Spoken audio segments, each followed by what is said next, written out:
अनेक प्रकार के उस मनुष्य शरीर धारण करने वाले को कष्ट भोगने पड़ते हैं जो मानव देह धारण करके भजन नहीं किया, भगवत प्राप्ति नहीं की। आवश्यक है, सरकारी काम है ये।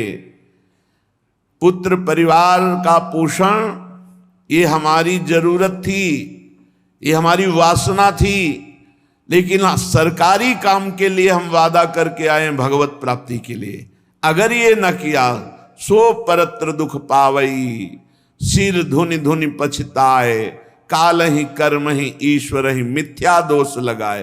अरे भगवान की इच्छा नहीं थी, हमसे भजन नहीं बना, काल अनुकूल नहीं था, समय अनुकूल नहीं था, प्रारब्ध अनुकूल, ये सब मिथ्या दोष लगाए। वो अपने कुटुंब का केवल पेट पोषण करने वाला, कुटुंब को और अपने शरीर को दोनों को यहीं छोड़ करके वो नरक जाता है और विविध जो पाप कर्म किए हैं उनका दंड नरक में भोगता है। अपने शरीर को प्रिय समझकर दूसरे के शरीरों को खाने वाला वो पाप रूपी गठरी साथ लेकर अकेले नरक जाता है और वहां जो जो अन्याय किया अपने कुटुंब पालन के लिए वो सब उसे अकेले भोगना पड़ता है। नाना प्रकार के दंड भोगकर व्याकुल हो जब हो जाता है, सारा पाप जब उसका धुलता है नरक में, कुछ रह जाता है, तो उसको फिर अन्य योनियों में भेजा जाता है। वहां से जब पवित्र होता है भोगकर, तब फिर मनुष्य योनि का संयोग बनता है। पता नहीं किस कल्प में बने अब मनुष्य योनि, जरूरी थोड़ी कि मनुष्य बनकर मरे तो मनुष्य ही बनेंगे, नहीं। अब मनुष्य शरीर कैसे बनता है? श्री भगवान कहते हैं, माता जी वो जब अन्य योनियों में भोग करके पुनः पहुंचता है तो उसे मनुष्य योनि का जब विधान बनाया जाता है तो पहले वो वर्षा के द्वारा जीव अन्न में पहुंचता है और अन्न के द्वारा माता पिता के उदर में पहुंचता है। जो पिता का वीर्य और माता का रज दोनों के संयोग से उसकी रचना होती है। अव्यक्त है, आत्मस्वरूप है, अविनाशी है। जब माता पिता के संयोग से रज और वीर दोनों मिलते हैं तो एक रात्रि में वो एक कलल बनते हैं, दोनों मिल करके कलल बनते हैं। 5 रात्रि में वो बुदबुदा बनता है। 10 रात्रि में एक बेर की आकृति जैसा होता है। हम ही तुम हैं।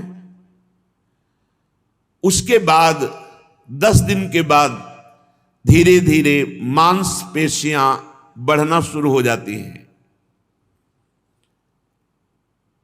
1 महीने में बड़े अंडे का जैसा रूप, 1 महीने के बाद फिर उसकी सिराकृति बनती है, खोपड़ी की आकृति बनती है।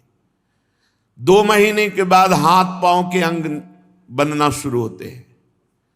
3रे महीने में नख, रोम, त्वचा, हड्डी और स्त्री पुरुष का चिन्ह, बालक है या बालिका, ये छिद्र उत्पन्न हो जाते हैं।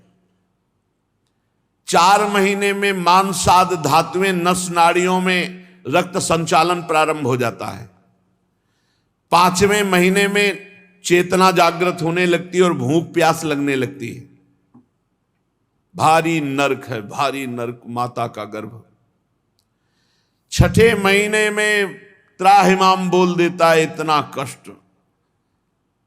झिल्ली से लिपटा हुआ मां की दाहिनी कोख में बच्चा रहता है, वहीं आसपास मलाशय और मूत्राशय है। उस समय माता को खट्टे चरफरे वस्तुएं पाने का शौक होता है, हर माता को खट्टी चीजें पाने का। वो सब जाकर उसके शरीर को जलाती हैं, ताप पैदा करती हैं। माता के खाए हुए खट्टे, चरफरे, नमकीन, मिर्च आदि वाले पदार्थ, जघन्य मलमूत्र के गड्ढे में पड़ा हुआ वो शरीरधारी जीवात्मा भारी कष्ट भोगता है, सुकुमार होता है। वहां विष्ठा के कीड़े छोटे छोटे उसके अंग प्रत्यंग को नोचते हैं, भारी क्लेश, इतना क्लेश कि क्षण क्षण में उसे मूर्छा आती है। माता को और पसंद होता है गर्मा गर्म, कड़ुआ, तीखा, नमकीन, रूखा, खट्टा, आंतों से घिरा हुआ और सिर, पेट की ओर तथा पीठ और गर्दन कुंडलाकार ऐसे मुड़ा हुआ।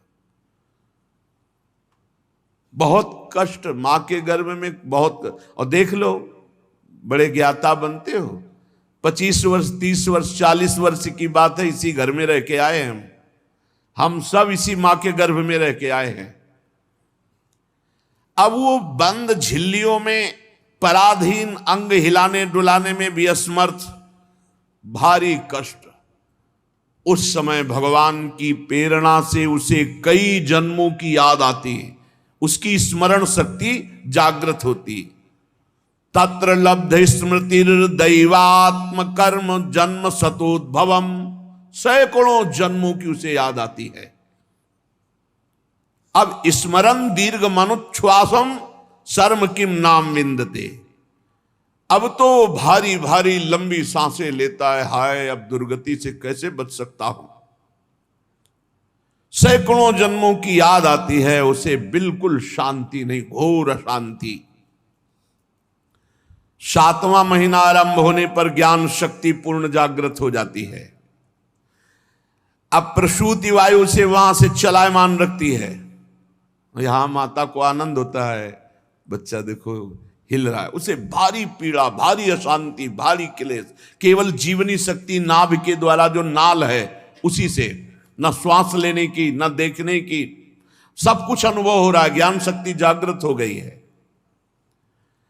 सप्त धातु में स्थूल शरीर से बंधा हुआ वो देहात्मदर्शी जीव भयभीत हो जाता है।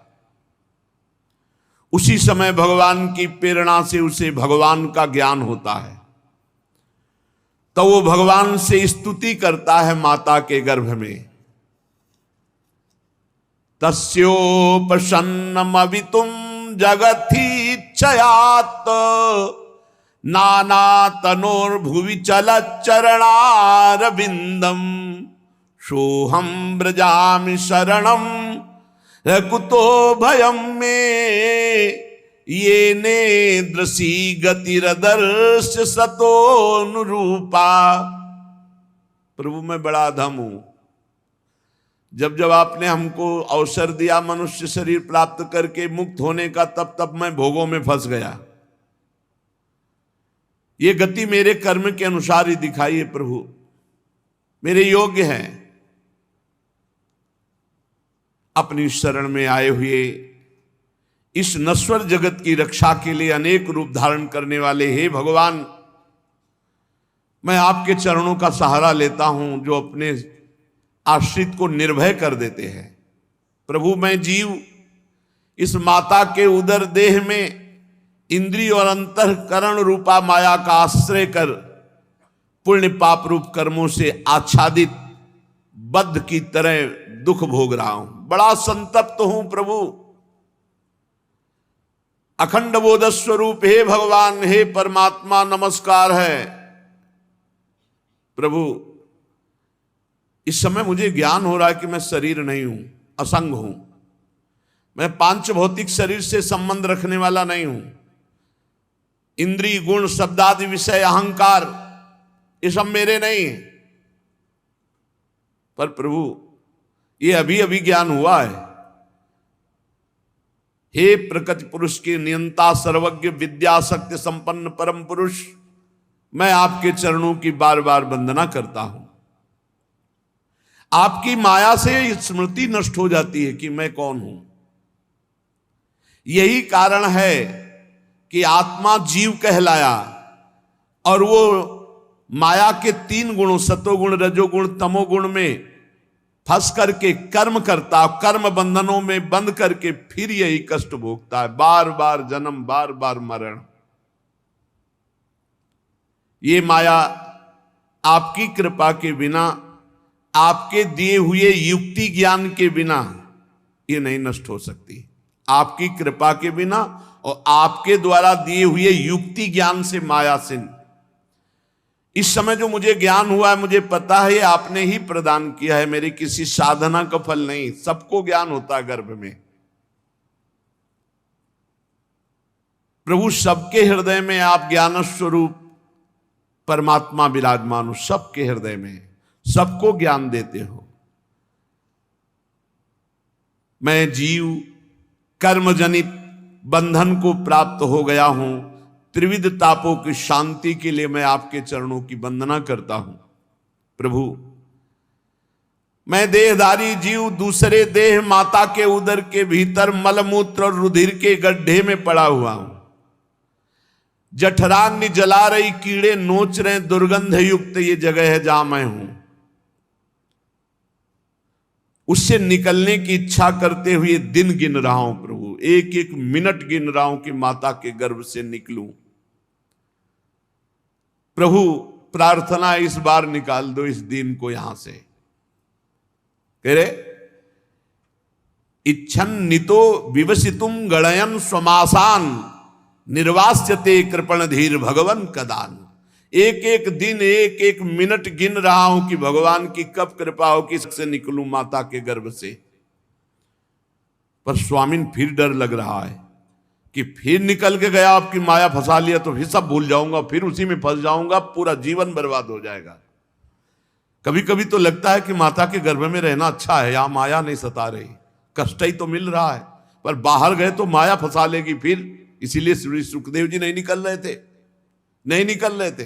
16 वर्ष हो गए, तब भगवान स्वयं प्रकट हुए, वचन दिया कि तुम निकलो, मेरी माया तुम्हें स्पर्श नहीं करेगी।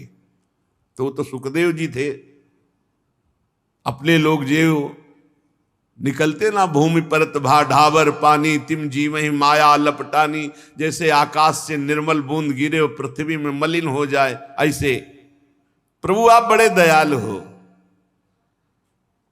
मुझे बड़ा उत्कृष्ट ज्ञान दिया। प्रभु आप प्रसन्न हो जाओ और ये ज्ञान बना रहे, ये ज्ञान बना रहे, ऐसी कृपा कर दो।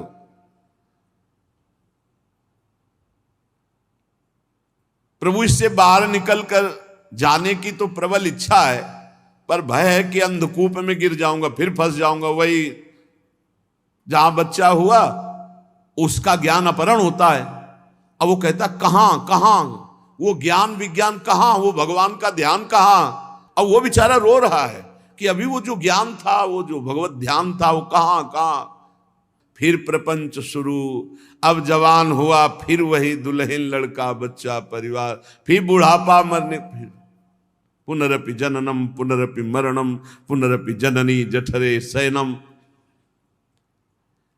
अब वो प्रार्थना कर ही रहा था कि भगवान की प्रेरणा से प्रसव वायु धक्का दिया और मां के घृणित द्वार से बाहर निकले।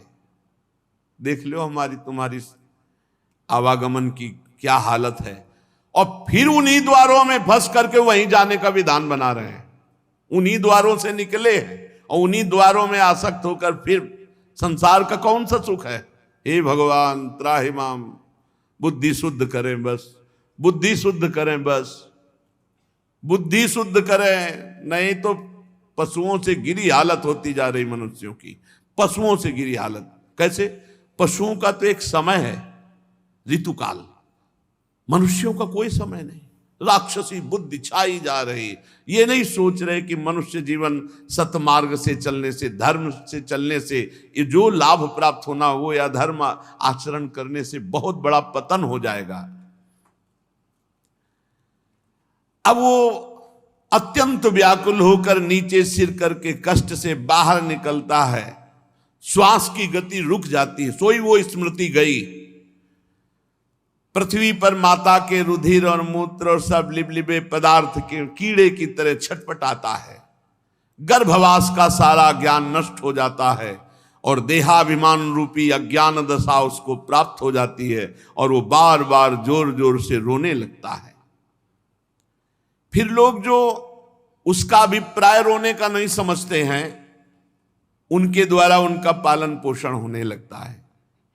ऐसी अवस्था में प्रतिकूलता की निषेध की शक्ति तो है नहीं। अब शिशु अवस्था में मैली कुचैली खाट पर सुला दिया गया, छोटे छोटे जीव उसके कोमल शरीर को काटते, ना खुजलाने की सामर्थ्य, ना उठने की सामर्थ्य, ना करवट बदलने की सामर्थ्य, ना बता पाने की सामर्थ्य कि क्या कष्ट है। उसकी त्वचा बड़ी कोमल होती है, डांस मच्छर आदि को बड़ा अच्छा लगता है काटना, कोमल त्वचा।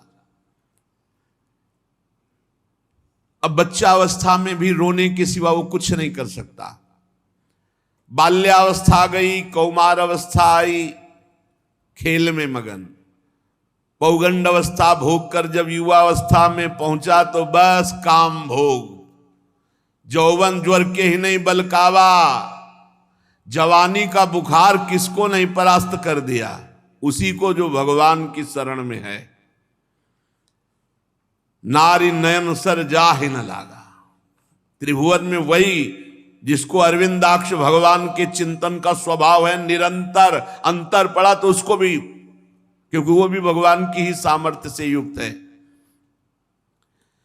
अब भोगों में ऐसी उसकी रुचि हो गई कि बिल्कुल भूल गया कि मुझे भजन करने के लिए यहां भेजा गया। अज्ञानवश बस काम, क्रोध, लोभ, शोक इन्हीं में फंस गया।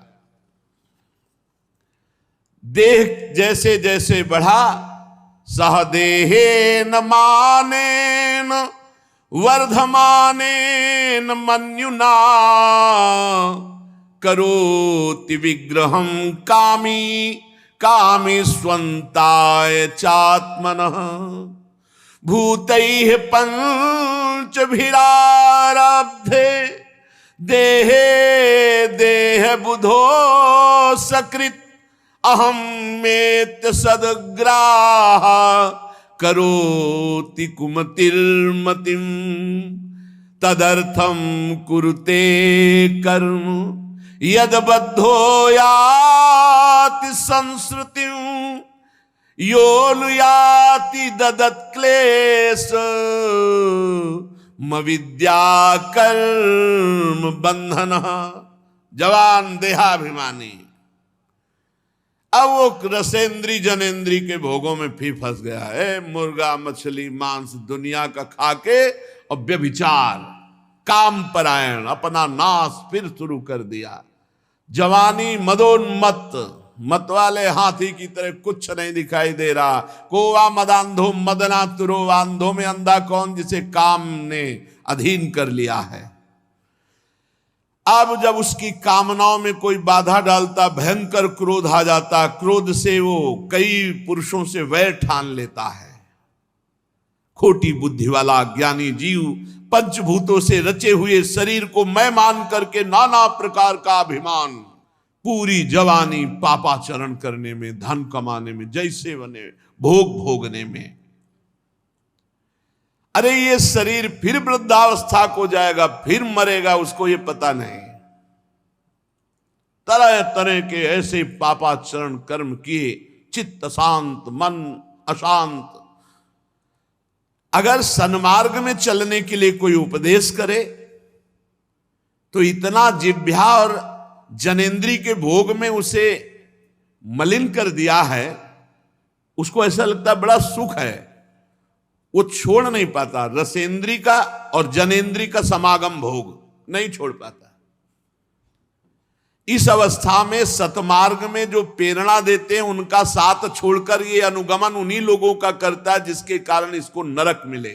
दुष्ट लोगों का संग, ऐसे लोगों का ये संग पकड़ता है जो ना सत्य है, ना सोच, सोच माने पवित्रता, ना बाहर की पवित्रता, ना भीतर की पवित्रता, ना वाणी में सत्य, ना संयम, ना दया, ना बुद्धि भगवत वाली, ना लज्जा, ना क्षमा, ना यश, ना मन इंद्रियों पर संयम, बस मनमानी पापाचरण।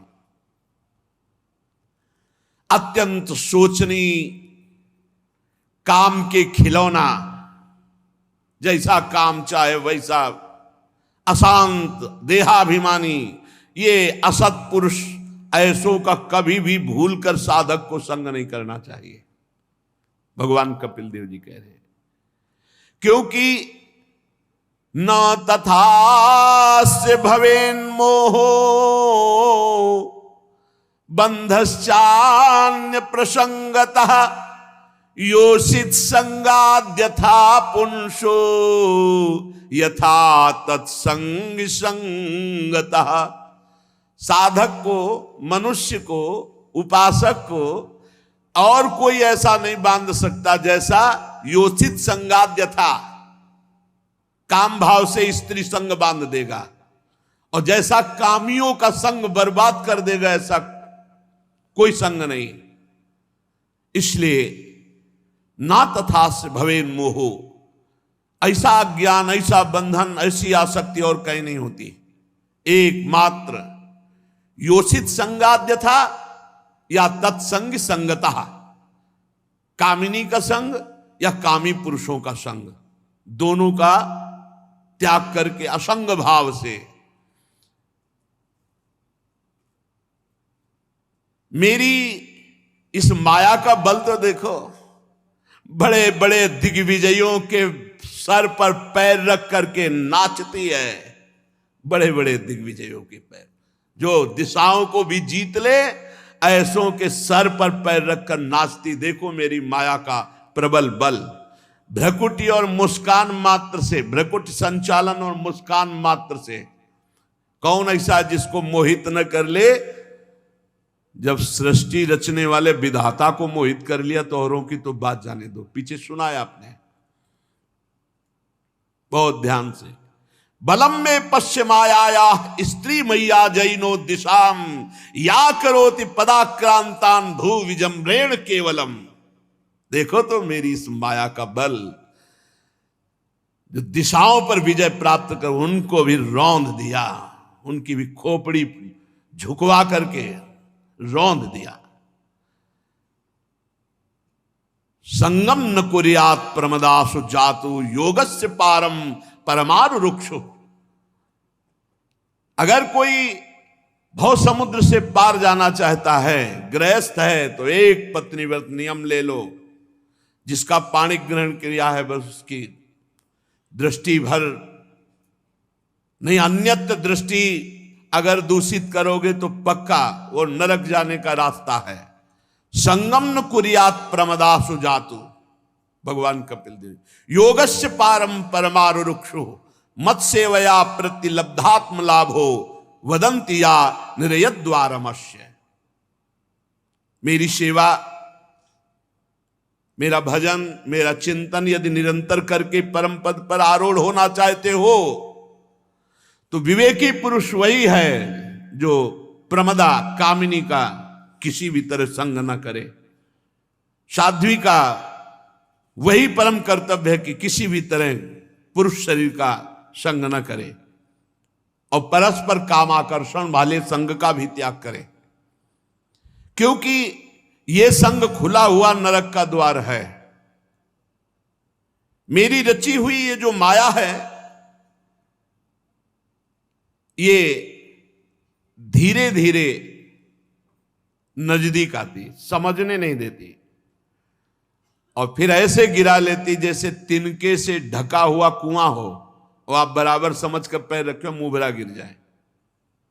तो साधक को चाहिए योपयाति शनैर माया, शनैर माने धीरे धीरे, योषित देव विनिर्मिता तामीक्षेतात्मनो मृत्युम तृणैकूपमिवाव्रतम। साक्षात मृत्यु देखे, मृत्यु, ये मृत्यु है मेरा नाश करने के लिए। इसलिए योषित देव विनिर्मिता, देवताओं के द्वारा प्रेरित होकर के हमारे परम पद को छुटाने के लिए, भ्रष्ट करने के लिए माया आई है। संगम न कुर्यात प्रमदासु जातु। क्यों? योपयाति शनैर माया योषित देव विनिर्मिता तामीक्षेतात्मनो मृत्युम तृणैः कूपमिवाव्रतम। जैसे कुआं तरण से ढका हो, अगला कदम तुम्हारा कुएं में ही जाओगे, ऐसे बहुत सावधान। भगवान कपिल देव जी महाराज कह रहे, या मन्यते पतिम मोहान मन माया मृषभायति, स्त्री त्वं स्त्री संगतः प्राप्तो वित्तापत्य गृह प्रदम। स्त्री में यदि जो आसक्त हो गया तो अगला जन्म उसका पक्का हो गया, स्त्री ही होगा। जीव पुरुष शरीराभिमानी जो स्त्री में आसक्त है, या मन्यते पतिम, मैं इसका पति हूं, मोहन मन माया मृषभायति, वो मेरी माया से मोहित होकर अपने को पति समझता है, और सामने स्त्री, तो स्त्रीत्वम स्त्री संगतः, अत्यंत आसक्त, तो प्राप्तो वित्ता पतक ग्रह प्रदम, वो निश्चित अगले योनि उसको स्त्री की प्राप्त होगी। आसक्त बहुत विचित्र होते हैं। तामात्मनो विजानीयात् पत्य पत्य ग्रहात्मकम दैवोपसादितम मृत्युम मृगयोर गायनम यथा। जैसे व्याधे का गान सुन करके मृग आकर पास खड़े हो जाते हैं और फिर उनको छाती में बाण सहना पड़ता है, मरना पड़ता है, ऐसे विधाता की रची हुई फांसी समझो, ये काम कामनी वासना की खेल जो है ना, ये विधाता की निश्चित की हुई मृत्यु समझो, फांसी समझो। बोले अपने लोगों की क्या बात है, अपने तो माता से पैदा हुए हैं, स्त्री शरीर से पैदा हुए हैं। जिन्होंने कभी स्त्री देखा नहीं तो पैदा भी नहीं हुए थे स्त्री से। श्रृंगी ऋषि, ऋषि श्रृंग, वो हिरण से पैदा हुए थे। उनके पिताजी विभांडक ऋषि, वो दिनचर्या के लिए जल लेने गए थे, तो वहां देखा कि गंधर्व अप्सरा केली करे, अप्सरा को देखा तो अप्सरा का शरीर, बहुत उन्होंने अपनी इंद्रियों को काबू में करना चाहा, लेकिन भगवान की लीला थी तो उनका वीर शक्ति स्राव हो गई। अब वो जल में संध्या तर्पण आदि के लिए स्नान करके अब वो प्यासी हुई मृगी आई, पिया तो ब्रह्म ऋषि का बड़ा ओजस्व में तो गर्भ रह गया। और जब उसके संतान हुई तो वहीं आश्रम के समीप ही एक सींग केवल हिरण का, जैसे गोकर्ण जी के कान केवल गाय के और बच्चा मनुष्य का, ऐसे सींग केवल एक और बकाया ब्रह्म ऋषि के। वो ध्यान के द्वारा देखा, रहे तो मेरे ही बालक है, उठा के आश्रम में पालन करने लगे। कभी स्त्री देखा ही नहीं था। श्रृंगी ऋषि ने, जो ऋषि श्रृंग कहे गए, कभी देखा ही नहीं था। तो कह रहे तुम तो स्त्री से पैदा हुए हो, समाज में रह रहे हो, जिसने कभी देखा ही नहीं था उनकी हालत। अब एक दशरथ जी के मित्र थे लोमपाद महाराज, लोमपाद जी। अब उनके जो पुत्री थी वो चक्रवर्ती सम्राट अयोध्या नरेश महाराज दशरथ की पुत्री शांता, दोनों में मित्रता थी कि प्रथम संतान जो होगी वो दे दे। तो प्रथम संतान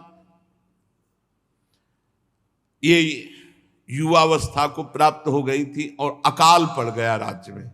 तो ब्रह्म ऋषियों से पूछा कि अकाल ये सूखा पड़ गया, इसका कैसे निराकरण हो। तो उनका एक ही उपाय है, आप राज पदवी से हटो। आप राज पदवी पे बैठोगे तो 12 वर्ष तक अकाल ही रहेगा। और राज पदवी पे विभांडक ऋषि के पुत्र श्रृंगी ऋषि को विराजमान करो और अपनी पुत्री का पाणी ग्रहण संस्कार करके अभी वर्षा हो जाएगी। तो उनका जगत रक्षा के लिए, प्रजा रक्षा के लिए मैं ऐसा अवश्य करूं। बोले नहीं, बहुत कठिन है। बोले ब्याह हो ही नहीं सकता। बोले वो इस विषय शून्य है, उनको पता ही नहीं है संसार का राग रंग। और विभांडक ऋषि उनको महान तप में संलग्न किए हुए हैं। तो ब्राह्मणों से कहा फिर क्या हो। तो बोले पहले उनके अंदर काम संस्कार तो डाले जाएं, संस्कार ही नहीं है काम के, तो ब्याह का मतलब क्या होगा। बोले ऐसे ब्रह्म ऋषि की संतान में काम संस्कार कोई खिलवाड़ है। तो बोले खिलवाड़ तो नहीं, पर हो सकता है। राज्य की प्रसिद्ध जो गान करने वाली वैश्याएं हैं, नृत्यांगनाएं हैं, उनको बुलाया जाए और अच्छी धनराशि दी जाए और वो काम कला में प्रवीण होती है, वो जाके संस्कार डालें। अब बुलाए गई तो बड़ी प्रवीण प्रवीण सब एक से एक। जीव ही श्रृंगी ऋषि के बाद सबने कान पकड़ लिया, महाराज भस्म करवाना चाहते हो? उनके पिता एक सेकंड में जल लेंगे, वो कहेंगे जाओ तो बस हो गया, हम सब ढेर हो जाएंगे। हाथ जोड़ा महाराज ने कि हमारी और सारी प्रजा के जीवन की बात है। तो उनका महाराज है तो बहुत कठिन, प्राणों की बाजी लगा दूंगी आपके लिए, पर हमारे लिए व्यवस्था की जाए जैसी हम चाहते हैं। बोले हाँ। बोले 1 योजन मतलब 4 कोस की नाव और उसमें पूरा आश्रम का निर्माण, ऐसा न दिखाई दे कि नाव चल रही है, और पूरा आश्रम, और उसमें 50 नवयुवतियां और सब कलाओं में प्रवीण, सुंदर एकदम ऐसे। और जो वयोवृद्धा प्लान बनाई थी उसकी जो पुत्री थी बड़ी प्रवीण थी, उससे कहा जान की बाजी लगा के जाना और श्रृंगी ऋषि को ये खवाओ ये पियाओ ऐसे ऐसे। वहां गुप्तचर लग गए राजा के, पता चला हफ्ते में एक बार श्रृंगी ऋषि के पिताजी विभांडक ऋषि जाते थे कंदमूल फल लेने। अब 2-4-10 घंटा तो लगते ही थे, इधर फल उधर फल, कोई एक बगीचा थोड़ी सेव का कि तोड़ के ले आए। सूचना मिली, गए, बहुत डरती हुई भगवान को प्रणाम करके कि भगवान क्षमा करना, संपूर्ण देश की रक्षा के लिए राजा की आज्ञा से मैं ऐसा करने जा रहा हूं, यद्यप बड़ा अमंगल कार्य है किसी ऋषि को उसके मार्ग से। अब वहां आश्रम की मर्यादा की जो ऋषि आते, ऋषि मुनि आते, तो उनको सिखाया गया था श्रृंगी ऋषि को खड़े होकर के आदर करना, आसन देना, अर्घ देना, जो भी कंदमूल फल है वो पवाना, सम अवस्था के हैं तो गले लगाना ऋषियों की। और उसको स्पष्ट उस बूढ़ी वैश्या ने सिखा दिया था, ऋषि के द्वारा दिए हुए ना आसन पे बैठना क्योंकि भस्म हो जाओगी। वो सब सच्चे महापुरुष हैं, अगर उनके द्वारा दिया आसन तो तुम्हारे सारे के सारे सुकृत नष्ट हो जाएंगे, आयु नष्ट हो जाएगी। उनके द्वारा दिया हुआ कोई अतिथि स्वीकार मत करना, आतिथ्य स्वीकार मत करना। गई, जे भी गए सो खड़े हो गए। वो तो नई अवस्था, एक सिंह, बड़े देव स्वरूप सुंदर। उन्होंने कभी स्त्री देखे नहीं था, उन्होंने सोचा ऋषि आ रहे, वो आए। उन्होंने कहा महाराज मेरा नियम है, आप हमें प्रणाम नहीं करेंगे, हम आपका आसन नहीं, अपना आसन निकाला और आपका दिया हुआ पानी भी नहीं पिएंगे क्योंकि हम नियम में चल रहे हैं। अच्छा हाँ, बोले इतना हो सकता है। गले लग, जो ही गले लगे तो आज तक किसी ऋषि मुनि के गले लगने में ऐसा उनको अनुभव नहीं हुआ था। अरे कहां वो त्वचा, कहा गर्मी सर्दी सहने वाली त्वचा ऋषि मुनियों की। तो उनका ऋषि, आप किस देश के ऋषि जिनके केस लंबे लंबे, हमारे केस तो जटा पड़ गए। वो एकदम भोले, संसार को जानते ही नहीं थे। तो उनका हम थोड़ी दूर चलना पड़ता है, हमारा एक नगर है जिसमें हम जैसे बहुत से ऋषि मुनि हैं, तो उनका हम एक पेय बना के पीते हैं इसलिए इतने सुंदर हैं, उनको पिलाओ। पिलाया, खवाया, अच्छे अच्छे फलों का जूस, आसो खूब। अरे अब तो श्रृंगी ऋषि को लगा कि कभी भी विभांडक ऋषि लौट के लावे और ये ऋषि हमारे साथ रहे। इतने में इशारा हुआ गुप्तचर का कि महाराज वहां से चल पड़े। तो उनका बस हमारे अनुष्ठान का समय होता, हम जा रहे हैं। विकल हो गए कुछ क्षण के मिलन में और कहा ऋषि हम आपके बिना जीवित नहीं रह सकते। तो उन्होंने कहा आप धैर्य रखना, मैं समय लगा के फिर आती हूं। वो ऐसे बैठे थे श्रृंगी ऋषि, पिताजी आए, कोई प्रणाम नमस्कार कुछ नहीं। तो उनका बेटा ये क्या, आज तक तो ऐसा कभी नहीं हुआ, यज्ञ की अग्नियां बुझ रही हैं, तुमने उठ करके ना तो हमारा स्वागत किया ना प्रणाम किया, ये क्या? बोले पिताजी धरती घूम रही है। पढ़ के बोले धरती घूमो पिताजी। अब आप जैसे ऋषियों को गले लगने का मन नहीं, एक ऋषि ऐसे आए थे कि हर समय मन कहता उनको गले लगा ले। बोले ऐसे कौन से ऋषि आ गए? बोले आपकी जटाएं हमारी जटाएं बिल्कुल ठीक नहीं, उन ऋषि की जटाएं इतनी मुलायम सुगंध आ रही थी। तो उनका ये तो कोई राक्षसी हो सकती है या यक्षिणी हो सकती है जो माया हमारे बेटे के मंत्रों के द्वारा पवित्र जलाल, और कहा ये जो पृथ्वी घूम रही इसका मतलब आसो पिलाया गया है तुम्हें। वो कोई साधारण मदिरा नहीं तो वो फलों का आसो ऐसे बनाकर, क्योंकि अपराध नहीं तो नष्ट हो जाए। तो उनका हमने बताया था कि जब हम आश्रम में ना रहें तो इस तरह की जो दैवी माया है या राक्षसी माया है आक्रमण कर सकती, तुम्हें सावधान होना चाहिए। पिताजी उस ऋषि से मिलाओ। धीरे धीरे एक हफ्ता तो नहीं गए, फिर उन्होंने कम समय में कंदमूल फल लाने का सोचा।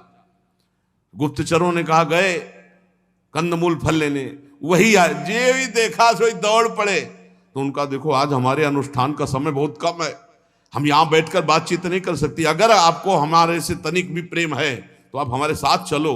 तो उनका हम कभी लौट के ले जाएंगे आश्रम में, आपके साथ चलेंगे। चल, जिन्होंने कभी स्त्री नहीं देख पहुंचे तो नाव थी, एक योजन मतलब 4 कोस चारते 12 किलोमीटर की नाव, पूरा आश्रम। और देखा तो एक से एक सुंदरिया नव युवती। बोले ये ऋषि यहाँ, बोले अब हमको अपने आश्रम कभी ले जाना, हमें जिंदगी भर आपके आश्रम में रहना है। नाव चल पड़ी, फिर ले गए और महलों में उनको फिर शांता जी के साथ पाणी ग्रहण हुआ सिंहासन पर। तो यहां कह रहे हैं कि जो मृगी से प्रकट हुए कभी देखा नहीं, इसलिए देहेन जीव भूतेन लोकालोक मनुब्रजन भुंजानेव कर्माणि करोत्य विरतम पुमान। जीव को चाहिए कि ये जो मानव देह मिला इसको नष्ट न करे, इसको सार्थ। बहुत बड़ी बात है, ये केवल लिखा पढ़ी की नहीं, हर समय दिमाग में छा जाए तो अभी आपको अनुभव में आने लगेगा कि हम कितना बड़ा घाटा कर रहे हैं जो अपने समय को भगवान से विमुख व्यतीत कर रहे हैं। ये जीव ऐसा फंस जाता है, फिर ऐसे कर्म करता है, प्रारब्ध कर्म वो बन करके फिर नए देह की प्राप्ति, फिर वहां भोगना, ये बार बार माता जी चलता रहता है जब तक मोक्ष नहीं होता। इसलिए चाहिए कि मानव शरीर से संत महापुरुषों का संग करके ऐसा ज्ञान प्राप्त कर ले, ऐसा भजन कर ले कि वो इसी जन्म में स्थूल सूक्ष्म कारण तीनों शरीरों से राग रहित होकर भगवत प्राप्त हो जाए। तस्मान कार्या संत्रासो न कार्पण्यम न संभ्रमः बुद्ध्वा जीव गतिम धीरो मुक्त संगश्चरेदिह। उपासक को चाहिए कि ये सब सुनकर भयभीत ना हो जाए, कमजोरी ना आने पावे। भय मत करो, भगवान हजारों जन्मों की सेकंड में बिगड़ी बना देने वाले हैं। भरोसा रखो और अपने स्वरूप का थोड़ा तो ज्ञान रखो। तुम अविनाशी हो, निर्लेप हो, निर्विकार हो, तुम्हें कोई कभी गंदा कर ही नहीं सकता। तुमने गंदगी बटोर रखी, बस उसे छोड़ना है। धैर्य पूर्वक नाम जप करते हुए निसंग भावना से इस माया चक्र को तोड़ना है, जन्म मरण के चक्र को। शरीर जिसने धरोहर की तरह रखा, कबीरदास जी महाराज कहे, चदरिया जैसी की तैसी धर दीनी झीनी रे झीनी। प्रभु जैसा शरीर दिया था इसे अपवित्र नहीं किया, वैसे ही वापस कर रहे। जैसी बुद्धि दी थी कभी से फंसने नहीं दिया, वैसे ही भीष्म जी कह रहे हैं प्रभु श्री कृष्ण से अंतिम समय मेरी बुद्धि रूपी कुंवारी कन्या का श्री कृष्ण वरण करो। आज तक बुद्धि ने किसी का वरण नहीं किया। इस शरीर को धरोहर की भांति रख करके जितने दिन जीना है खूब नाम जप करो, धर्म पूर्वक आचरण करो, दूसरों को सुख पहुंचाओ और वो सब भगवान को अर्पित कर दो, उसका फल हो जाएगा भगवत प्राप्ति। और जो पुरुष ऐसा नहीं करता, केवल घर में रहकर सकाम भाव से गृहस्थों के धर्म का पालन करता है, न नाम जप, न भजन, न कीर्तन, न कथा, न परोपकार, और बस वही काम भोग का अनुष्ठान, तरह तरह की कामनाओं से मोहित, भगवत धर्मों से विमुख, और बहुत बना तो श्राद्ध पितरों को पिंडदान, बस इसी में लगे रहते हैं। उनकी बुद्धि केवल उपासना कर सकती है तो पिंडदान देवता पितर इन्हीं को। और ये उपासना जब बहुत अच्छी हो जाए देवताओं की, पितरों की, श्राद्धों की, तो चंद लोक तक पहुंचाती है, कोई भगवत प्राप्ति नहीं। चंद लोक से पुण्य क्षीण होकर फिर यही मृत्यु लोक में आना पड़ता है। जिस समय प्रलयकालीन भीषण शेष जी के फणों से जहरीली आग निकलती है तो ब्रह्मलोक तक सब भस्म हो जाता है, औरों की तो बात क्या, ये चंद्रलोक आदि क्या। इसलिए विवेकी पुरुष को चाहिए, ये स्वधर्मान दुइहंती धीरा कामार्थ हेतवे निसंगान्यस्त कर्माण प्रशांता शुद्ध चेतसः निवृत्ति धर्म निरता निर्ममा निरहंकृता स्वधर्माख्येन सत्वेन परिशुद्धेन चेतसा। ऐसे जाते हैं भगवत धाम को, अनासक्त हैं, जो किसी से भी आसक्ति नहीं, सब में भगवत भाव, प्रशांत, किसी भी द्वंद्व से वो विक्षेप को प्राप्त नहीं होते, प्रशांत। अंतःकरण की कैसी भी स्थिति हो, उपासक को कभी विक्षिप्त नहीं होना चाहिए। आप अंतःकरण नहीं हो उस समय, तत्काल ध्यान, अशांत है अंतःकरण, बहुत परेशानी, जलन हो रही, आप बिल्कुल अलग हो जाओ। बड़ी मस्ती की बात, बहुत मना कर रहे थे कि नहीं नहीं नहीं, भोग मर, असंग, अब भोग तो असंग हो जाओ, तुम अविनाशी हो, तुम अंतःकरण नहीं हो, तुम देह नहीं हो, बस ये समझ पाओ तो समझ पाओ। यही समझ आ गई तो हर परिस्थिति में प्रसन्नात्मा, ब्रह्मभूता प्रसन्नात्मा। भोग मना कर रहे थे, शास्त्र मना कर रहे, गुरुजन मना कर, नहीं वही रास्ता चयन, भोग जल असंग दृष्टा मात्र, जैसे आग लगी दूर से हम देख रहे हैं, हम नहीं जल रहे, प्रशांत। ये स्थिति तभी आएगी जब स्वरूप का ज्ञान होगा, नहीं तो नहीं आएगी। मान होने में हर्ष होगा, अपमान होने में शोक होगा, निंदा में शोक होगा, स्तुति में हर्ष होगा, ये द्वंद्व बने ही रहेंगे। द्वंद्वातीत आपका स्वरूप है, अंतःकरण द्वंद्वातीत नहीं है। अंतःकरण तभी सम होगा जब आप अपने स्वरूप को जानोगे, तो साक्षी मात्र रहने से वही प्रभाव अंतःकरण में पड़ेगा और सम हो जाएगा। अंतःकरण सम होना साक्षात भगवत प्राप्ति हो जाना है। कोई भी द्वंद्व अंतःकरण में प्रभाव ना डाले, चाहे मान हो, चाहे अपमान हो, निंदा हो, स्थिति हो, लाभ हो, हानि हो, सुख हो, दुख हो, या मृत्यु ही क्यों ना आने वाली हो, कोई भी हलचल न पैदा हो, ये सिद्ध पुरुष का लक्षण है। शुद्ध चित्त, निरंतर भजन करने से चित्त शुद्ध होगा, कोई और साबुन नहीं है। बड़ी कृपा है जिनको ये दिमाग में बात बैठ गई कि हर समय नाम जप करना है, हमें हर समय नाम जप करना है। नाम जब पकड़ लिया तो चित्त शुद्ध हो जाएगा, आपको द्वंद्वों की सहने की सामर्थ्य प्राप्त हो जाएगी, आप अनासक्त सब हो जाएगा। नाम जप, निवृत्ति, सब हो रहा है पर कहीं अच्छा नहीं लग रहा, अच्छा लग रहे हैं केवल प्रभु। हो रहा है पर कहीं आसक्ति नहीं है, क्योंकि पता है सब मायाकृत है। अनासक्त, ममता रहित, अहंकार शून्य, ऐसा पुरुष भगवत प्राप्त होता है। ये पिंडदान, देवताओं का, श्राद्धों का, ये चंद्रलोक जाते हैं, देवलोक जाते हैं, लेकिन यहां से लेकर के ब्रह्मलोक तक आवागमन चक्र है। आ ब्रह्म भुवनान लोकान पुनरावर्तिनो, अर्जुन भगवान कह रहे हैं। काम बनेगा भगवत धाम जाने से, भगवत प्राप्ति से। परमानंद स्वरूप पुराण पुरुष पर ब्रह्म में जब तक लीन नहीं हुआ जा सकता, तब तक बात नहीं बनती। लीन का मतलब है तन्मयाहा, भगवान के चिंतन में, भगवान के मनन में डूबो। जिनका चित्त इस लोक में आसक्त है और जो कर्मों में श्रद्धा रखते हैं, वेद के द्वारा कहे हुए काम्य कर्मों का अनुष्ठान करते हैं, उनकी बुद्धि रजोगुण से युक्त हो गई है, इसलिए वो भगवत प्राप्ति के मार्ग को नहीं समझते हैं। वो केवल इन देवता का पूजन, इन देवी का पूजन, पितरों का पूजन, श्राद्ध का पूजन ऐसा करते हैं, और वो केवल धर्म, अर्थ और काम के परायण होते हैं। उनको मोक्ष या भगवत प्राप्ति से कोई मतलब नहीं होता। जिनके महान पराक्रम अत्यंत कीर्तनी है, भवभयहारी भगवान श्री कृष्ण की कथाएं इनको अच्छी नहीं लगती, आराधना इनको अच्छी नहीं लगती, क्योंकि ये केवल अर्थ काम के गुलाम होते हैं।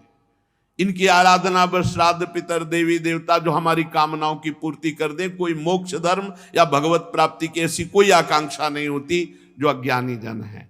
भगवान कह रहे हैं हाय, भगवान कह रहे हैं हाय विष्ठा भोजी कुकर शुकर आदि जीवों की विष्ठा चाहने के समान, जो भगवान की प्राप्ति को छोड़कर नाम जब, भगवत कथा, कीर्तन आदि जो भगवत प्राप्ति का भाव है, इसको छोड़कर जो संसार के भोग मांगते हैं, तो जैसे प्रहलाद जी ने नरसिंह भगवान से कहा कि भगवान हमको तो परम पद आपका नहीं चाहिए, क्यों?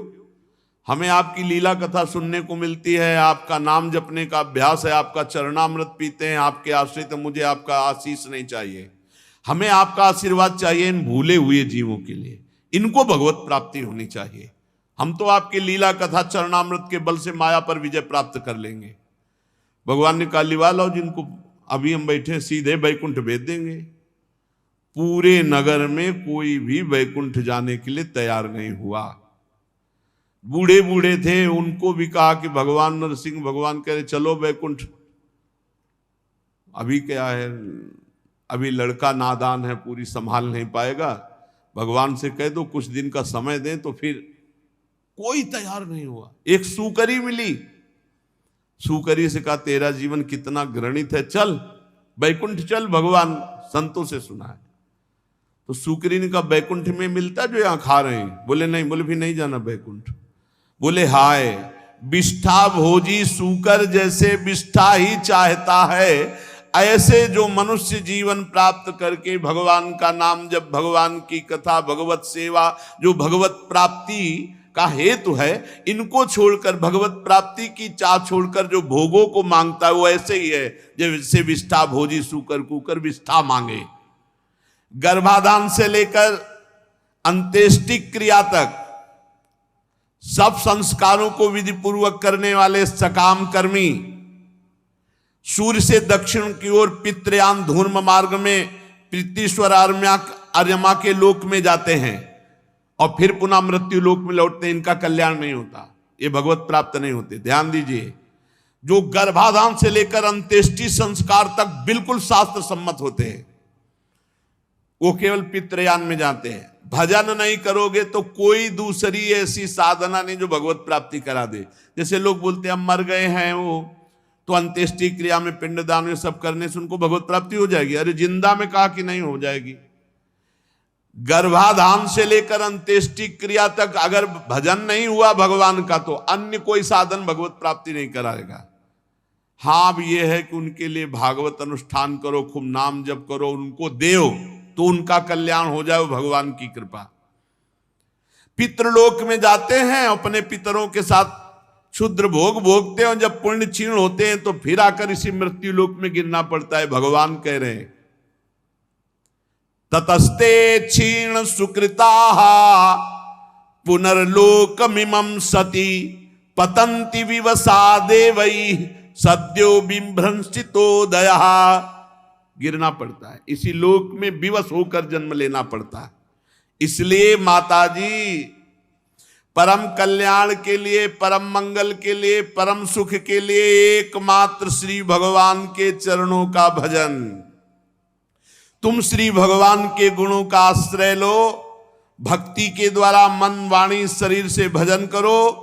भगवान श्री कृष्ण के प्रति किया हुआ थोड़ा सा भक्ति योग भी संसार से वैराग्य ब्रह्म साक्षात्कार रूप ज्ञान की प्राप्ति करा देता है। इसलिए भगवत स्वरूप जब तक सारा संसार नहीं दिखाई देता, तब तक सच्ची भक्ति का स्वरूप प्रकाशित नहीं हुआ। वासुदेवा सर्वम, सब मेरे प्रभु, खत्म खेल। सर्वत्र भगवान का दर्शन होने लगा तो जीते जी जीवन मुक्त हो गया।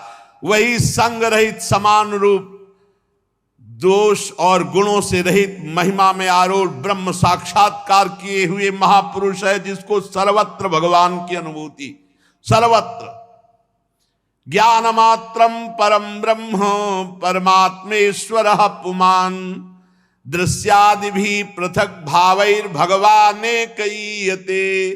दृश्य अलग अलग है लेकिन दृश्य में भगवान एक है सब जगह।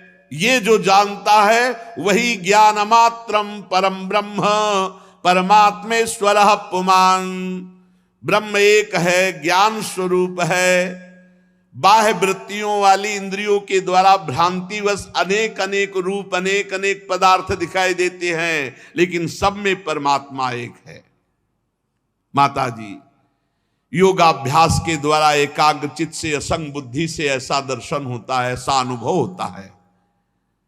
योगाभ्यास यही कि बार बार चित्तवृत्ति को हटाकर प्रभु में लगाना, एकाग्रता पूर्वक प्रभु का चिंतन करना, असंग, किसी से अपनापन न करना। माता जी, मैंने ब्रह्म साक्षात्कार का साधन रूप ज्ञान तुम्हें सुनाया। हे देवी, ज्ञान योग और मेरे योग, भक्ति योग, इन दोनों का फल एक ही भगवत प्राप्ति है। ज्ञान में आत्मस्वरूप का बोध होना, संसार से मुक्त हो जाना। भक्ति में भगवान का साक्षात दर्शन होना, संसार से मुक्त हो जाना, आत्मबोध हो जाना। मम दर्शन फल परम अनुपा, जीव पाओ निज सहज स्वरूपा। नाना प्रकार के कर्म कलाप करने वालों को क्या मिलना है? इसलिए उन हर कर्मों को भगवान को समर्पित करते हुए, नाम जप करते हुए कर्म करो। मान लो, कोई भी कर्म शास्त्र विरुद्ध मत करो, नाम जप करते हुए सत्कर्म करो, उसे भी भगवान को समर्पित कर दो, बच जाओगे इस माया की पिटाई से। नहीं तो बार बार कौन कौन सी योनि में जन्मना मरना।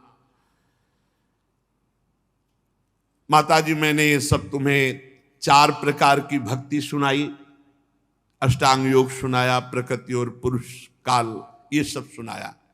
4 प्रकार की भक्ति, सतोगुणी, रजोगुणी, तमोगुणी और गुणातीत।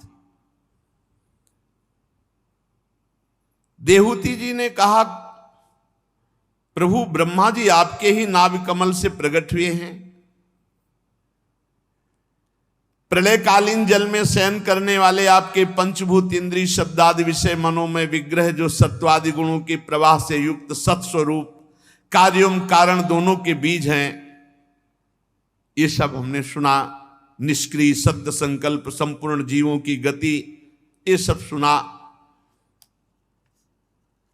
बड़ी विचित्र बात है प्रभु, ये सारा प्रपंच आप में है, फिर भी आपको भूला हुआ है। कैसे नाथ आप परम स्वतंत्र आनंदमय हो कि माया में बालक रूप धारण करके अपने चरण का अंगूठा चूसते हुए अकेले वटवृक्ष के पत्ते पर शयन करते हो, और उन परमात्मा को मैंने अपने गर्भ में धारण किया। विभो, आप पापियों का दमन करने वाले हो, अपने आज्ञाकारी भक्तों का अभ्युदय एवं कल्याण करने के लिए स्वेच्छा से धारण करते हैं। जैसे आपके और अवतार हुए, ऐसे आपका एक कपिल अवतार हुआ। ये केवल योग मार्ग, भक्ति मार्ग, ज्ञान मार्ग दिखाने के लिए हुआ। भगवान, यन्नामधेय श्रवणानुकीर्तनात् यत्प्रवहणाद्यति स्मरणादपि क्वचित् स्वादोपि सद्यः सवनाय कल्पते कुतः पुनस्ते भगवन्नुदर्शनात्। अहो वत्सपचतो गरीयान् यज्जिह्वाग्रे वर्तते नाम तुभ्यं ते पुस्तपस्ते जुहुवु शश्नुरार्या ब्रह्मानो चूर्णाम गृणन्ति येते। भगवान, वो धन्य हो जाता है जिसे आपका नाम सुनने को मिल जाता है। नाम कीर्तन।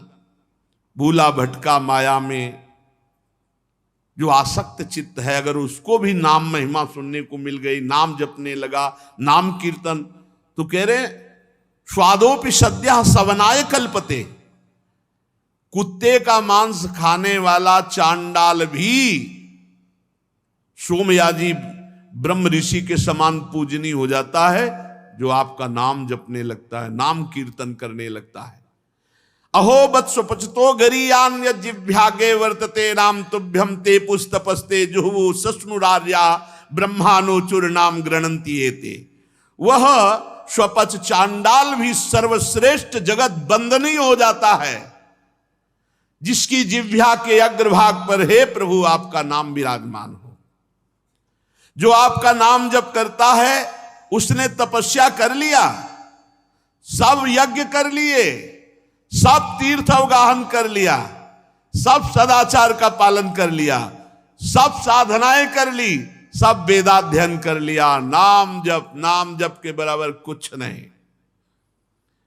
जिसने आपका नाम जब शुरू कर दिया, उसने भारी तपस्या कर ली, यज्ञ कर लिया, तीर्थ स्नान कर लिया, सदाचार का पालन कर लिया, वेदाध्ययन कर लिया, अर्थात नाम जापक के सब अपने आप कार्य पूर्ण हो रहे हैं। उसे न वेदाध्ययन की, न तपस्या की, न यज्ञ की, न तीर्थ स्नान की। करे अच्छा है, अगर नहीं करा तो सब कुछ हो रहा है, नाम में सब सामर्थ्य विराजमान है। वो चाहे नीच स्वपच चांडाल क्यों न हो, वो जगत पूज्य हो जाता है जिसकी जिह्वा पर भगवान नाम विरा। अहो वत्स पचतो गरीयान यद जिह्वागे वर्तते नाम तुभ्यम। हे प्रभु, ऐसे जिनका नाम इतना मंगलमय, प्रभु मेरे सामने बैठे हैं। प्रभु आपका नाम, आपकी चर्चा सुन ले तो मान हो जाता, फिर आपका दर्शन। भगवन्नु दर्शनात् कुतः पुनस्ते। अब तो हमें कुछ करना बाकी थोड़ी है प्रभु, आप हमारे सामने बैठे हो। जिनके उदर में समस्त ब्रह्मांड विराजमान है वेद सहित, वो मेरे उदर में आकर के पुत्र रूप बोले, अब मुझे क्या है, मैं तो निहाल हो गई, कृतकृत्य हो गई। कपिल देव जी ने कहा, माता जी मैंने तुम्हें जो सुगम मार्ग बताया है, इसका अवलंबन करने से शीघ्र ही परम पद की प्राप्ति होती है, और तुम तो परम पद स्वरूप ही हो। तुम मेरे इस मत में विश्वास करो। ब्रह्मवादी लोगों ने इसका सेवन किया है। इसका अनुष्ठान करने से जन्म मरण रूपी चक्र का नाश हो जाता है, और जो मेरी बात नहीं मानेंगे तो मेरी प्रबल माया उन्हें ऐसे कर्म करवाएगी कि बार बार जन्म, बार बार मरण। ये न माम भवम याया मृत्यु मृच्छन्त्य तद्विदा। अगर मेरी बात नहीं मानेंगे तो ये माया बला तुमसे ऐसे कर्म करवाएगी कि दुर्गति हो जाएगी। ऐसा ज्ञान उपदेश किया और अपनी माता को प्रणाम किया और कहा, मां मेरा कार्य पूर्ण हो गया। पिता सन्यास लेकर भगवत स्वरूप हो गए, आपको उपदेश दे दिया, अब मैं चला। माता को प्रणाम करके और भगवान कपिल देव जी वहां से असंग भावना से चल दिए। देहूति जी भी सरस्वती के मुकुट सदस्य अपने आश्रम में अपने पुत्र के उपदेश किए हुए योग साधना के द्वारा समाधि में स्थित हो गई। समस्त सुखों का त्याग करके रात दिन भगवान के चिंतन में डूबी हुई। बड़ा कठिन होता है भोगों का त्याग करके, भोगों की स्मृति का त्याग करके भगवत स्मृति में। देहूति जी को जो भोग प्राप्त हुए वो देवराज इंद्र को भी नहीं प्राप्त हुए। भोग त्याग दिया, भोग की स्मृति त्याग दिया, अखंड भगवत स्मृति समाधि में निमग्न। भक्ति के प्रबल प्रवाह, वैराग्य और अनुष्ठान से अंदर ही ब्रह्म साक्षात्कार हो गया। माया जनित आवरण दूर हुआ। स्थिति श्री भगवान में, आनंद परमानंद। अब निरंतर समाधि की स्थिति में संसार का सत्यत्व भाव भी गया और शरीर भी स्वप्न की तरह भासने लगा। ना कोई मानसिक क्लेश, ना कोई शारीरिक क्लेश, बाल बिखरे हुए स्थिति समाधि में। अब केवल शरीर प्रारब्ध का पोषण हो रहा है शरीर के द्वारा। जैसा प्रारब्ध है वैसा शरीर का पोषण, शरीर से बिल्कुल निरपेक्ष। और उन्होंने सदा सदा के लिए श्री भगवान को देहूति जी ने प्राप्त कर लिया। जिस स्थान पर देहूति जी को ब्रह्मबोध हुआ, सिद्धावस्था प्राप्त हुई, उसे सिद्ध पद नाम से कहा गया है। देहूति जी का शरीर एक नदी के रूप में परिणित हो गया, जो सिद्धगण से सेवित सब प्रकार की सिद्धि देने वाली है। जल रूप होकर के प्रवाहित हो गया देहूति जी का शरीर, और वो ब्रह्म में लीन हो गई। महायोगी भगवान कपिल देव जी ईशान कोण में ही वहां ध्यानस्थ होकर देखा माता परम पद में, पिता परम पद में, तो आप भी समाधि में। स्वयं समुद्र ने कपिल भगवान का पूजन किया और तीनों लोकों की शांति के लिए भगवान कपिल देव जी योग मार्ग का आश्रय लेकर समुद्र में समाधिस्थ हो गए। सिद्ध चारण गंधर्व मुनि अप्सरागण उनकी स्तुति करते हैं। सांख्याचार्यगण भी सब प्रकार से कपिल भगवान का स्तवन करते हैं। निष्पाप विदुर जी, तुम्हारे पूछने से मैंने ये भगवान कपिल और देहूति जी का परम पवित्र संवाद सुनाया। यह कपिल देव जी का मत अध्यात्म युग का गूढ़ रहस्य है। जो पुरुष श्रद्धा पूर्वक इस कथा को सुनेगा वो भगवान की विशुद्ध भक्ति से युक्त होकर अंत में भगवान के परम पद को प्राप्त होगा। जो श्रद्धा पूर्वक इस संपूर्ण प्रसंग कपिलोपाख्यान को सुनेगा वो भगवान की भक्ति से युक्त होकर इसी जन्म में भगवत प्राप्ति करेगा। श्री मैत्रेय जी स्वयंभू मनु की महारानी शतरूपा से प्रिव्रत और उत्तानपाद ये दो पुत्र हुए थे। 3 कन्याएं, आकुति, देहूति, प्रसूति। तो देहूति जी का आप चरित्र सुने पूरा। आकुति का यद्यपि उसके भाई थे तो भी महारानी शतरूपा की अनुमति से उन्होंने रुचि प्रजापति के साथ पुत्रिका धर्म के साथ विवाह किया। पुत्रिका धर्म के अनुसार किए जाने वाले विवाह में शर्त होती कि कन्या के जो पहला पुत्र होगा उसे कन्या के पिता स्वीकार करेंगे। प्रजापति रुचि भगवान के अनन्य चिंतन के कारण ब्रह्म तेज से संपन्न महापुरुष थे। उन्होंने आकुति के गर्भ से पुरुष और स्त्री का एक जोड़ा उत्पन्न किया। उनमें जो पुरुष था वो साक्षात यज्ञ स्वरूपधारी भगवान श्री हरि, और जो स्त्री थी वो भगवान से कभी अलग न रहने वाले लक्ष्मी जी के अंश स्वरूपा दक्षिणा। यज्ञ और दक्षिणा का प्रादुर्भाव हुआ।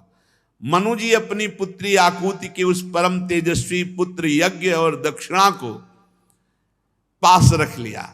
रुचि प्रजापति ने जब दक्षिणा विवाह के योग्य हुई तो उसने भगवान को ही पति रूप में प्राप्त करने की इच्छा की। तब भगवान यज्ञ पुरुष ने दक्षिणा से विवाह किया। इसलिए यज्ञ तभी पूरी मानी जाती है जब दक्षिणा हो, दक्षिणा दी जाए। इससे दक्षिणा को बड़ा संतोष हुआ। भगवान प्रसन्न होकर उससे 12 पुत्र उत्पन्न किए। तोष, प्रतोष, संतोष, भद्र, शांति, इडस्पति, इद्म, कवि, विभु, स्वर्ण, सुदेव, रोचन। ये ही स्वयंभू मनवंतर में तुषित नाम के देवता हुए। उस मनवंतर में मरीचि आदि सप्तऋषि थे। भगवान यज्ञ ही देवताओं के अधीश्वर इंद्र थे। महान प्रभावशाली प्रिव्रत एवं उत्तानपाद मनु पुत्र थे। वह मनवंतर उन्हीं दोनों के बेटों, पोतों और दौहित्रों के वंश से छा गया। प्यारे विदुर जी, मनु जी ने अपनी दूसरी कन्या जो देहूति जी वो करदम जी से ब्याही, उनके संबंध में पूरा प्रसंग आप सुन चुके हैं। अब मनु जी ने अपनी तीसरी कन्या प्रसूति का विवाह ब्रह्मा जी के पुत्र दक्ष प्रजापति से किया और उनकी विशाल परंपरा से त्रिलोकी भर गई। करदम जी की देहूति जी से 9 कन्याएं हुई थी, जो 9 ब्रह्म ऋषियों को ब्याही गई, उनका पहले वर्णन कर चुके हैं। इनकी जो वंश परंपरा सुनता है उसके सारे पाप नष्ट हो जाते हैं, भगवान में रति होती है। मरीच ऋषि की पत्नी करदम जी की बेटी कला से कश्यप और पूर्णिमा नाम के 2 पुत्र हुए, जिनके वंश से ये सारा जगत भरा है। पूर्णिमा के विरज और विश्वक नाम के 2 पुत्र हुए और देवकुल्या नाम की एक कन्या हुई। यही देवकुल्या तपस्या करके दूसरे जन्म में जब वामन भगवान ने रूप धारण करके ब्रह्मलोक तक चरण पधराया तो चरण जो धोवन हुआ, यही देवकुल्या गंगा नाम की नदी के रूप में प्रकाशित हुई।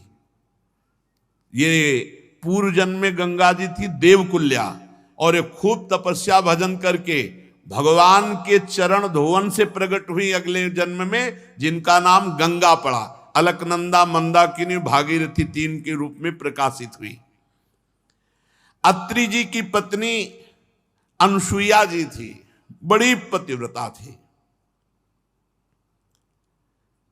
इनके 3 पुत्र हुए, श्री हरि, दत्तात्रेय जी, महादेव, दुर्वासा जी, ब्रह्मा जी, चंद्रमा मुनि। ये भगवान श्री हरि और शंकर जी और ब्रह्मा जी के अंश से उत्पन्न हुए। विदुर जी ने पूछा कि ऐसा क्या कि अत्रि मुनि के यहां ये महान तीनों भगवान अपने अपने अंश से प्रकट हो गए। श्री मैत्रेय जी ने कहा, जब ब्रह्मज्ञानियों में सर्वश्रेष्ठ महर्षि अत्रि जी को सृष्टि रचने के लिए आज्ञा दी, तब वो अपनी सहधर्मिणी अनसुईया जी के साथ ऋक्ष नामक कुल पर्वत पर भारी तपस्या की। पहले ब्रह्म ऋषि जन सब ब्रह्मचर्य रहकर तप परायण होकर फिर संतान उत्पन्न करते थे। पलाश, अशोक आदि का वृक्षों का वन था। निर्विंध्या नाम की नदी कल कल ध्वनि गूंजती थी। प्राणायाम के द्वारा 100 वर्ष तक प्राणवायु को 100 वर्ष तक केवल संशोधन करके 100 वर्ष तक तपस्या की। कोई जल नहीं, कोई फल नहीं, कुछ खाना पीना नहीं। यहाँ 100 वर्ष तो क्या 100 मिनट रहना मुश्किल है। कलयुग का ऐसा प्रभाव है कि मन चंचल ही बना रहता है। चित्त को 100 वर्ष तक केवल वायु, प्राणवायु संशोधन, बाद सर्दी गर्मी प्रकृति के पूरे, और एक पैर केवल खड़े होकर, और मन ही मन प्रार्थना करते कि जो कोई संपूर्ण जगत का ईश्वर है, मैं उनकी शरण में हूं और वो मुझे अपने समान संतान प्रदान करे। ऐसा तप्यमानम त्रिभुवनम प्राणायामैद शाग्निना निर्गतेन मुनेर मूर्धनः समीक्ष प्रभवस्त्रयः। अब ऐसी प्राणवायु का संशोधन करके तपस्या की कि अत्रि मुनि के तेज से तीनों लोक कांप उठे ताप से। भगवान ब्रह्मा, विष्णु और महादेव तीनों जगतपति उनके आश्रम पर आए। तीनों एक साथ प्रकट हो गए। अत्रि मुनि का अंतःकरण प्रकाशित हो गया। एक पैर के बल खड़े होकर 100 वर्ष तक प्राणवायु संशोधन कर देवादिदेव भगवान 3 रूपों में हरि, महादेव, ब्रह्मा जी साष्टांग दंडवत किया।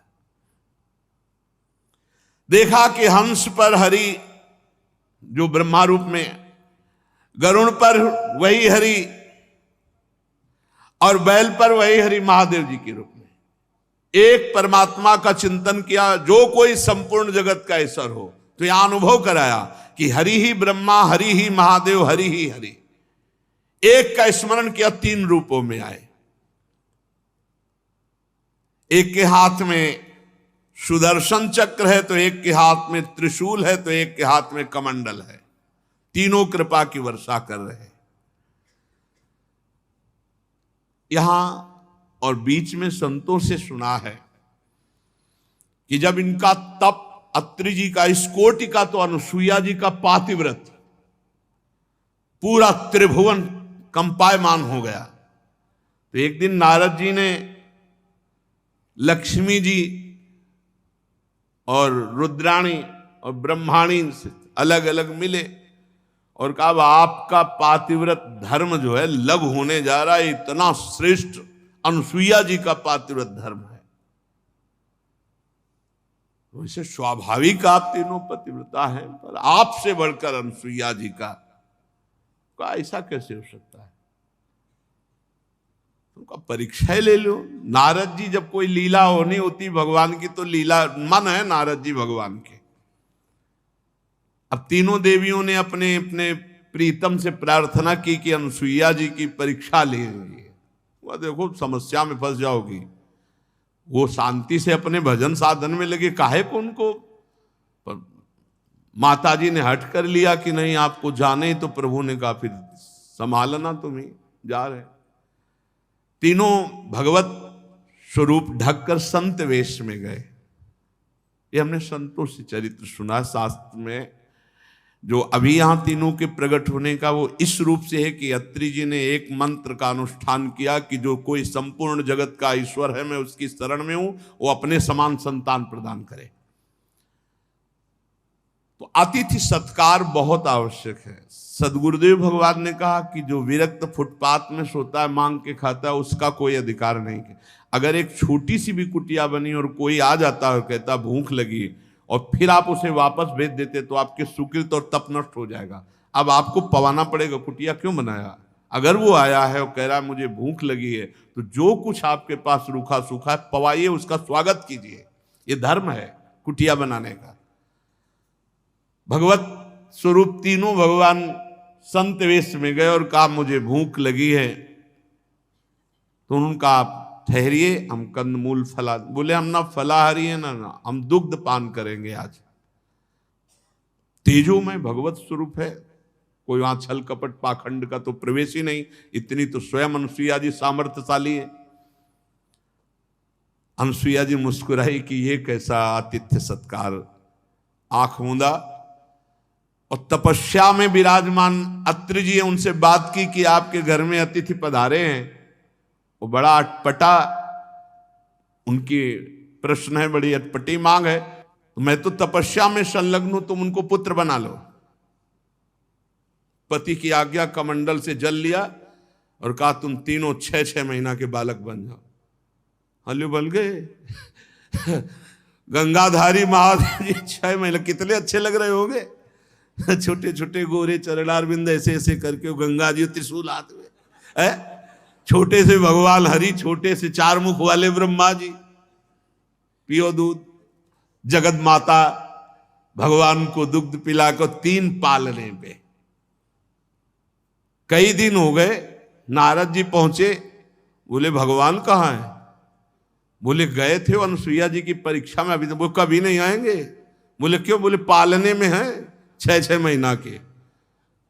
बोले तुम फंसा दिए नारद जी से। कहा तो फंसा दिए ऐसा? अरे हम तो परीक्षा के लिए कहा। तो बोले परीक्षा में तो फंस गए वो, अब क्या होगा? बोले जाओ पैर पड़ो, हाथ जोड़ो, तो भले हुआ कोई गुंजाइश हो। अभी तो 6 महीना के हैं, आगे जब सयाने हो, स्वयंवर हो, तो भले चली जाना। तीनों आद्या शक्तियां हैं, श्री लक्ष्मी जी, अंबा जी और ब्रह्माणी जी। अनुसुईया जी के पास गई और कहा कि क्षमा करो, हम आपके पातिव्रत परीक्षा के लिए अपने अपने प्रभुओं को भेजा था, हमें वापस कर दो। कौन हो आप? तो परिचय बताया, ऐसा है। बोले नहीं, अभी हमारे तो बच्चे छोटे हैं, अभी ब्याह लायक नहीं, अभी नहीं देंगे हम। अब इतना सौभाग्य मिला है, थोड़ा बड़े हो 18-20 के, तब आना हो, पसंद कर ले बालक हमारे। तो बात फिर चरणों में गिरी, मान गई आपका तप, आपका भजन, आपका पति प्रेम सर्वश्रेष्ठ है, आप कृपा करो। फिर कमंडल से वैसे भगवत स्वरूप हो गए। तब तक अत्रि जी भी आ गए। तब प्रार्थना की कि प्रभु ये पालना खाली नहीं रहना चाहिए। तो भगवान श्री हरि के अंश से दत्तात्रेय जी, और भगवान शंकर के अंश से दुर्वासा जी, और भगवान ब्रह्मा जी के अंश से चंद्रमा मुनि, इन 3 महापुरुषों को पालने पे, और यही तीनों अत्रि अनुसुईया जी से प्रकट हुए पुत्रों के नाम में है। शेष चर्चा आगे। श्री राधा वल्लभ लाल की।